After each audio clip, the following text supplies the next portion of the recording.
Kristian Hernandez here for Sports Video Group at the 2023 SVG Summit in New York City. Pleased to be joined by our title sponsor, AWS, and their principal industry specialist, Jason Dvorkin. Jason, how you doing, sir? How's the day so far? Great, Kristian. How are you? Doing quite well. Like I said to you earlier, the SVG Summit seems to roll around quickly, as always, as the calendar goes on.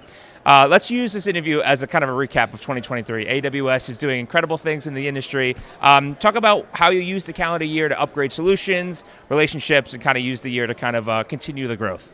Absolutely. So we've seen our customers trying to do different things to bring fans closer to the sports that they love. And every conversation that we're having right now come down to three things: live cloud production, generative AI, and monetization. And what we've seen this year has been a wide adoption of companies moving broadcast workflows to the cloud, fully adopting end-to-end processes on AWS. You saw organizations like CBS Sports Digital just launched the Golazo Network back in April, covering international and domestic soccer, master control, playout, contribution, distribution, all running on AWS right now. They were able to launch and get through over 450 hours of live programming and include studio shows as part of that as well. So we've also seen too that in this drive to help connect remote teams to production and bring that production environment into the cloud, our customers want to see the partners, the independent software vendors, all the tools that they're used to having in a control room, they want to see those same options in the cloud as well. So we spent a lot of time this year working with those organizations to help build a cloud-ready product to continue to delight the customers and help them create compelling content. Sure. Over in the States, here in the United States, the Golazo Network has been a huge hit so far, and you guys have played a major role. You mentioned trends like generative AI and automated production. Anything else on the docket that you kind of continue to see and kind of monitor as the year goes on? Yeah. So monetization is becoming a thing. As these sports fans are trying to connect and dive deeper into the sports that they love, these organizations are stepping back and trying to figure out how they can change their marketing and advertising strategies to create more personalization and engage with their audiences different than they have before.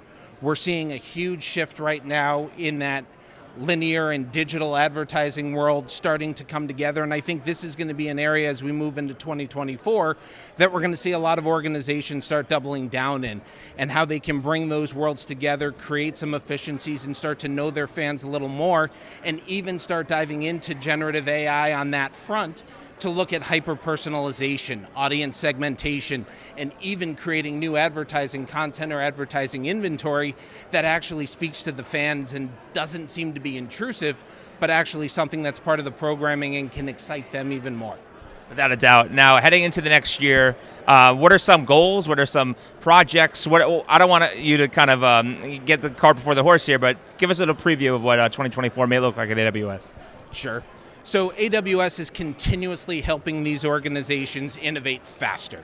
And right now we're having tons of conversations around helping organizations figure out how to explore and use generative AI. And what we've seen is that many of these organizations, as they're exploring generative AI, they're trying to use it in places where they've used AI already.